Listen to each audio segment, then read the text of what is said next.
today we've got Tim Ward from South Lakes with us. Hello, Tim. Oh yeah, hi Mark. If we could just start, if you could start by introducing yourself and just tell us what you do there at the society, just give us some background, and then we can go from there. Okay, yeah, okay. We're Scientific by South Lakes, which we're based in Kendal, and we cover South Lakes in Cumbria, places like Windermere, Ambleside, Sedbergh, Kirby Stephen, our side, all very nice places. Yeah, we're about 1/6 of Cumbria, I think. What do we do? I'm the Assistive Technology Coordinator myself, and I also have a function at what's called the Low Vision Clinic, which is run by our Morecambe Bay Health, and we run it with Morecambe Bay Health. So my role basically is when people are either new to sight loss or have had sight loss for some time, we will see what kind of assistance that we can give them, whether it's technology, whether it's emotional support, whether it's meeting similar people, magnification, lighting, aids to living, that kind of thing. Excellent, excellent. So right from sort of the beginning. So do you have newly registered people that are referred to you that you can sort of start to help with sort of independence and all that kind of stuff? Is that where it starts? Or it could just be people that find you through social media or however they come across you and can just walk in your door, maybe not right now, but under normal circumstances. Yeah, we'd say what we have is quite a low threshold. If you're experiencing sight loss, to the level of sort of struggling to read a book or a newspaper, that's fine by us, because sometimes it can be just a matter of getting a light, or a decent bulb, and so we have an total open door policy. And also at the other end, of course, we will have consultants referring, or Cumbria County Council who have, new registrations, or opticians who say, well, you're at a situation now where, for example, we wouldn't want you driving. And if you want some local support, there's a local sight loss charity, and that's us. So yeah, so we refer us anywhere. Most referrals are self-referrals, I would say, self or relatives anyway. And also we have, something I didn't say, we also have a worker based at Westmoreland General Hospital, where we have a macular clinic, and we have a eye clinical liaison officer there, and we will get people totally new to macula referring straight to us from there. Excellent. And I guess sort of the area that you described, sort of Ambleside and all around there, it's kind of quite rural and remote. Do the team sort of go out to see people, or is it always sort of the case where they need to physically come to you sort of in an initial period? We do home visits. In fact, it's one of our big things, really, because of our rurality. We'll visit wherever. Often we prefer to visit in the sense of we can see what the home environment's like, and we can change things around there sometimes. Which things that can be quite simple. We can just be in the kitchen, and we might just put a bump on something. Small stuff, And also we will. One thing we do is we call it holistic assessment. We will actually do a social care assessment of sorts, and refer to others if need be, like carers or Falls or the county council, the Rovey, or whatever really. So we will take a holistic approach, but we're concentrating ourselves on the sight loss. Yeah, no, that makes sense. And that's the thing, because there's so many things associated sort of with that. If you don't mind me asking, how long have you been at the organisation for? Myself, 3 years. Okay. So it's a bit of a learning curve, because like you say, you're going straight from things like bump-ons all the way through to, I guess you must get involved with sort of tablets and software and all that kind of stuff, or do you find that it is just a core sort of product base that you'll tend to refer to when people are struggling to, say, read newspapers or letters?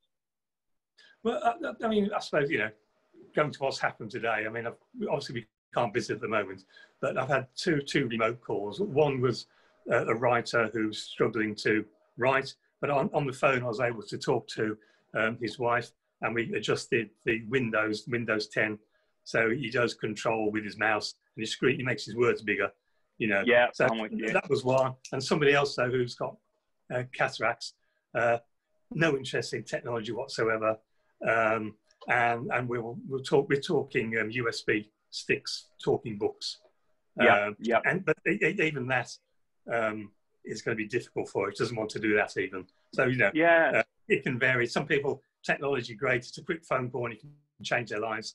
Other people don't want to get involved in that. So we'll look at this other person in a different way. Maybe we have volunteers. Maybe we'll have a volunteer caller and talk, just have a chat and things like that. Yeah, I'm with you.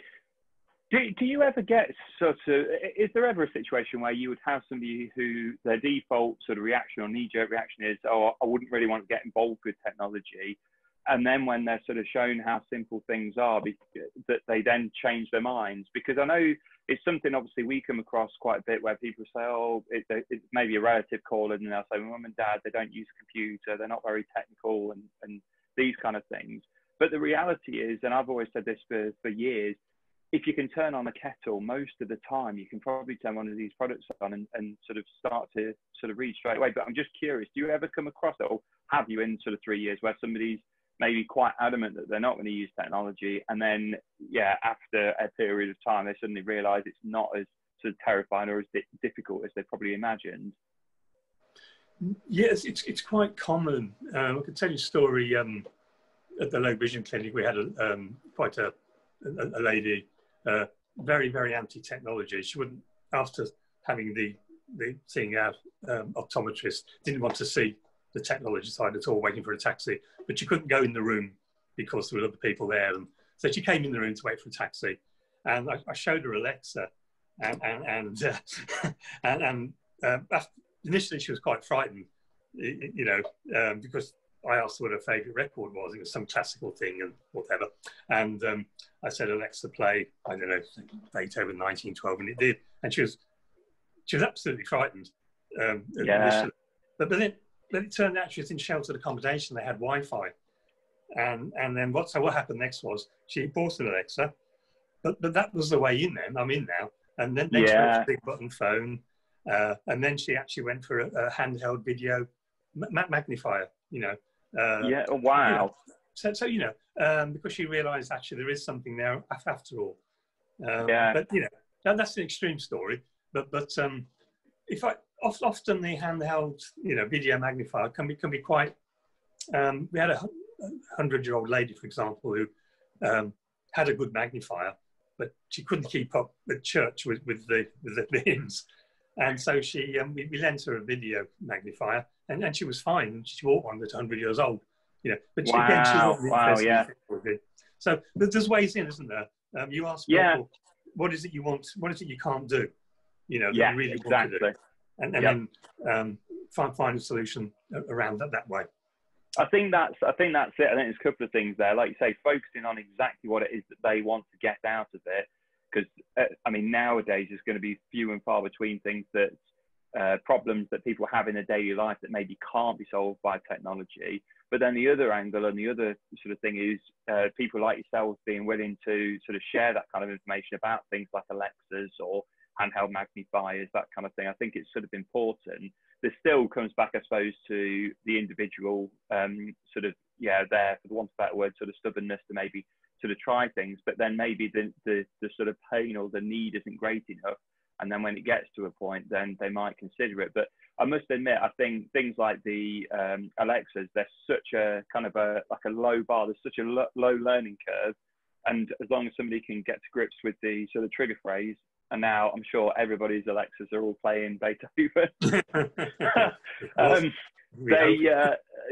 it. Exactly. I think as soon as people get over that, then they start to realise that actually it's not sort of as kind of difficult as they think. And I think some of that kind of comes from a lot of people's age, obviously, but also the world in which they grew up, because it could be that in their sort of 40s, 50s, 60s, 70s, that they would have seen this type of technology, as in computers, shall we say, but there would have always been this thing where it's a highly paid job and you can only use a computer if you know what you're doing and so on. And obviously now the sort of all cards are out. Anybody can use any kind of technology. And the nice thing about it, anything that you grab, it's all sort of geared, or should be, geared around sort of accessibility, so to give sort of independence to everybody. So yeah, no, that's a good thing. Excellent.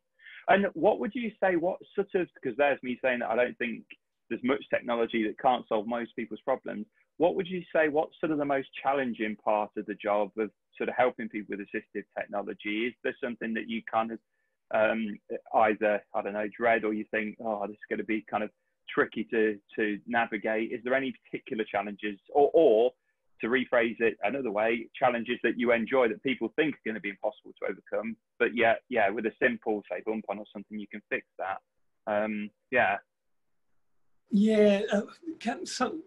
But because of voice activation has been really, really good. But of course, if somebody's had, for example, a stroke and it's affected their speech, that can be difficult. And also it's affected the way that they can use their hands, if you like, their total dexterity. And so when people are hit with poor sight, speech issue and dexterity, that really can be quite problematic. And sometimes it can be down to just devices that people can listen to, if you like, or are really easy to use, like a USB player. It's just, I suppose, for myself, the frustration on my side is that a lot of opportunities will pass them by because of especially the voice activation technology, which is so easy. You said the learning curve is so small.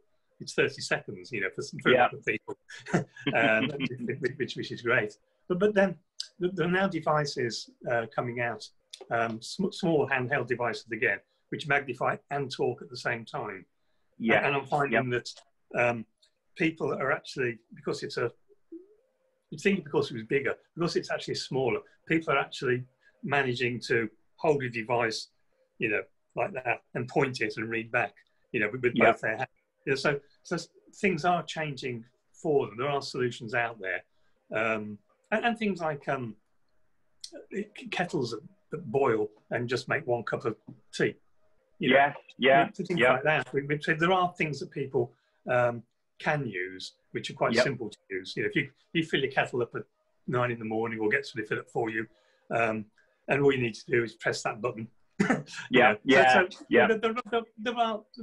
is usually something we can do, and also let's say Zoom has been really good because a lot of relatives have got involved, or and they've done things for people that they wouldn't have normally have happened. Come stay with me. I've got Wi-Fi and an iPad, and they're in Zoom meetings. Wouldn't have happened. Before COVID. We wouldn't have even considered a Zoom meeting with people, but now they're clamoring for them. Well, this is the thing. I think that's the thing. Like, I think I might have mentioned it earlier in this conversation, but I think it's one of those. I've always had this saying that when pain becomes too much, change happens. So, you could relate it to anything, to the mental health, physical health, or whatever. And certainly in the early days of the sort of lockdown period and COVID, I found both sort of privately and also with work that a lot of people were kind of resistant and not wanting to get involved with technology. And quite often you would feel like people who have valid cases, they would say, oh, I don't have an iPad, and I don't have somebody that can show me how to use it. But then as the time goes on, all of a sudden, then you start to realize maybe they do have a relative or a teen or whoever that goes once a week, and somebody could give them or lend them a like a tablet or a computer or something.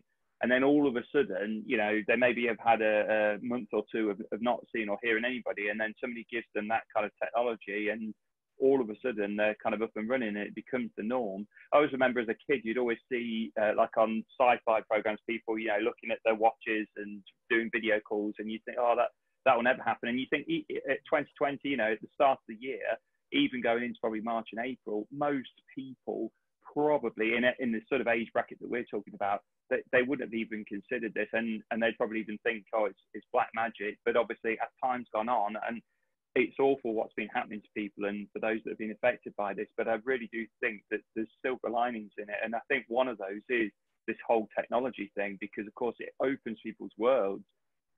So even somebody that was maybe using a tablet just to check their email, or the computer just to check their email, all of a sudden it goes from just a very kind of simple communication device to something, yeah, a lot more, well, visual, obviously.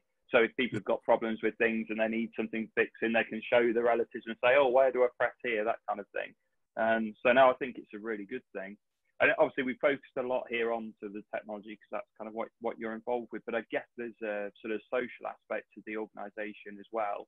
Do you do, do you have like events or anything like that where people can get involved and actually come and visit and sort of socialise and discuss things together as a group? Yeah, we're pretty quick into it. Again, it's back to Zoom really. We straight away put on we didn't have time for big consultation, so we had some very, very tiny consultation. We decided we do a bit of everything. So we got a poetry group. We do a fun quiz. We have a technology event once a week. We have guest speakers. This last week we had the RNIB legal team on telling us about TV licenses and how the law, the COVID guidance does not trump the Disability Discrimination Act as much as some of the supermarkets think it does, because people have been stopped coming in with guide dogs and carers, and people found that really, really, really good because they've been scared, been turned away from a shop or a supermarket. Sorry, you can come in, but your carer can't. And they found actually my carer can. Now they know actually the carer can, as long as the shop's big enough, and certainly a supermarket. We had Jesse Dutton, the blind mountaineer. He did a session. Oh wow, Jesse! Oh yeah, brilliant! Excellent. Yeah. He's a local person. He's relatively local to where I live. Yeah, I've spoken to him a few times. In fact, we might even be doing an interview with him ourselves in a few weeks. But yeah, what was that like? Was that interesting? That was great, and it was adults and young people. But the young people, asked them, they got a lot out of it because they were a bit, well, he climbed the mountain. How did he do that? Those very basic questions about, well, how and why. And he was able to answer them really easily. And we got feedback from them saying we're really impressed with him, But he's really easygoing. He comes over really well. So I love.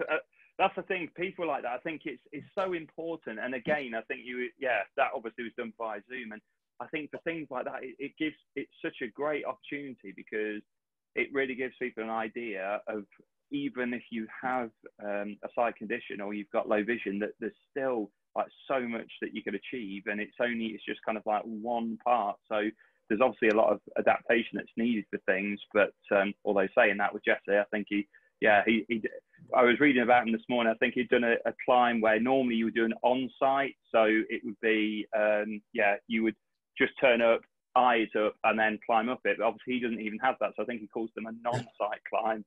So it's crazy, but what an inspiration. So sorry I interrupted. Went off on that. Right. No, so we tried to mix it up here, but the standard stuff though, so like the quiz, the poetry, the technology, and technology sessions that we've had quite a lot of most of the big companies on, and what's been good for us is because when we invite the companies into our office in Kendal, the people from maybe Kirby Lonsdale or Arnside can't get in. But here it's a Zoom meeting and people can see it. So different people have been, I think it's been good for the companies because we've been able to widen the audience out. There's been some, well, I would say quite excellent sales on the back of it, more so than we would normally get if we had a small event in our, in our building. So that's it. And also because, tomorrow we've got like, we're doing sunglasses and glare and lighting. The week before we did video magnification. We've done synaptics. It's all different, and we have some regulars. Brilliant. Which is great. They'll tune in quite often because they just like to hear about technology. And then we get people who just like the specific. And tomorrow we're specific. That's good. Excellent. Good stuff. Well, thank you very, very much for your time. I really appreciate you, yeah, taking this time. Sorry, we've tried to keep it kind of quite short, but no, I think that's given us a good insight. Before I sort of go, is there anything that you want to promote? And feel free to say if there isn't, but is there anything that the society that are doing that you think is doing particularly well that you'd want people to know about? Or I suppose the other question is, how do they find out about things like you're saying these Zoom meetings and so on? Is that something that's published on sort of the social media and so on? Or? Yeah, we do. We on our website, we put a monthly program on of the public stuff. Other stuff will come in because we just put it on the month. Other stuff will come in, but the main stuff is there. That's just on the Site Advice, South Lakes website, siteadvice.org.co.uk. The other thing that we're looking into quite heavily, we're in discussion with some organisations, and surely if any of the site loss, especially the smaller ones, are listening, because we're quite a, we're not very big, believe me. We're not. But what we're doing is joining up. So say we had yourselves Optolec, for example, because we used to get crowds of 30 and 40. Now with 5s and 10s. But what we think is, well, why don't we join up with some other organisations around the country? So if anybody's interested, just get onto our website, and there's a contact form there, or myself, Tim, at siteadvice.org.uk, and we're happy to initially set up the first meetings, get the guests and all that, but over time we'd like to work with 4 or 5 or maybe 6 organisations, and share the quiz out, share Jesse Dutton out, brilliant, or Synaptic or Humanware.